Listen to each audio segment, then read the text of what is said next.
Hello everyone, आप सभी को फिर से जोहार नमस्कार करता हूं अपने यूट्यूब चैनल क्लास मॉनिटर में। आज मैं दूसरा लेक्चर लेकर आया हूं झारखंड की जो इतिहास है उसे पुरातात्विक स्रोत झारखंड से संबंधित लगभग 15 एमसीक्यू के सवाल पुनः रिवीजन के लिए जरूर अंत तक बने रहिएगा और नए हैं तो प्लीज़ सब्सक्राइब कर लीजिएगा। पहला सवाल आते हैं, झारखंड के संबंध में कौन सा कथन सत्य है?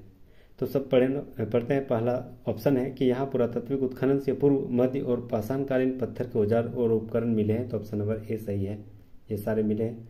दूसरा, झारखंड में आदि मानव के निवास करते थे, बी भी सही है। झारखंड के सबसे पुराने अवशेष पुरान पाषाण काल के संबंध है, तो ऑप्शन नंबर सी भी सही है, यानी option number D right answer होगा। इनमें से सभी सही है। दूसरा नंबर सवाल, हजारीबाग जिले के किस स्थल से आदि मानव द्वारा निर्मित चित्र मिला है? तो हजारीबाग के इसको से आदि मानव के चित्र मिला, option number B right answer हो जाएगा। तीसरा नंबर सवाल, पुरातात्विक स्थल इसको को कौन सा कथन सत्य है?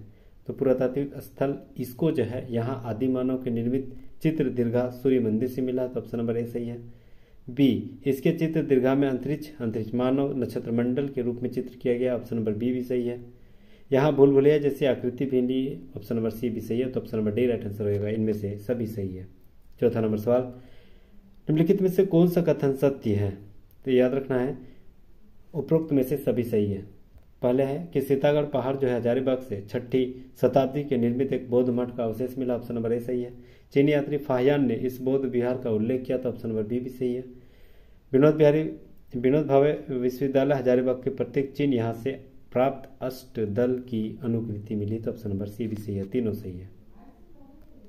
पांचवा नंबर सवाल, निम्नलिखित में से किस स्थल से प्रागैतिहासिक काल के दुर्लभ शैल चित्र एवं प्राकृतिक गुफाएं प्राप्त हुई है? याद रखना भवनाथपुर गढ़वा से प्राप्त हुई, option number A right answer हो जाएगा। छठा नंबर सवाल आते हैं, भारतीय पुरातत्व में असुर शब्द का प्रयोग झारखंड के किन जिलों से हुआ है? तो याद रखना है रांची, गुमला और लोहरदगा, तीनों जिला से असुर शब्द का प्रयोग हुआ है, तो option number D right answer हो जाएगा तीनों।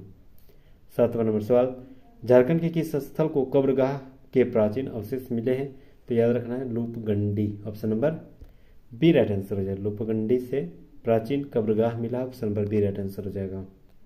आठवां नंबर सवाल, निम्नलिखित में से कांसे का प्याला कहाँ से प्राप्त होती है? तो याद रखना लोहरदगा।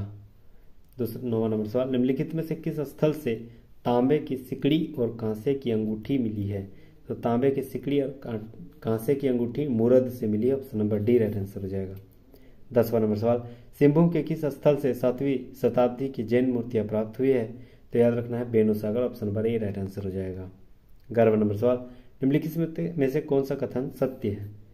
तो हजारीबाग के दूधपानी से 8वीं शताब्दी की अभिलेख प्राप्त हुए, तो ऑप्शन नंबर ए सही है। दूसरा, दूधपानी के निकट दुमदुमा से शिवलिंग प्राप्त हुआ, बी भी सही है।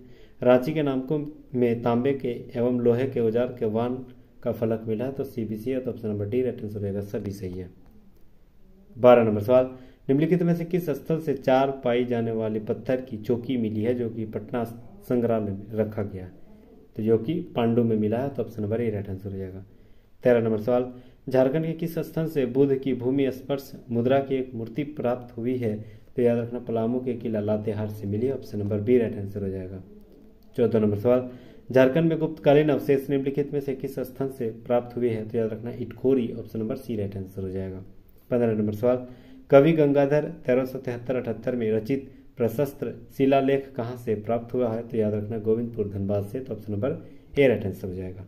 Thank you so much guys, यहाँ तक बने रहने के लिए। छोटे से क्विज में बहुत सारे कंटेंट मटेरियल के साथ जुड़े रहने के लिए प्लीज़ सब्सक्राइब कर लीजिएगा, ताकि ऐसे ऐसे नए नए जितने भी कंटेंट है, जितने भी टॉपिक है, वो सारे सवाल ऐसे ही मैं ख़त्म करूँगा, इसलिए मेरे साथ जुड़े रहिए। Thank you so much.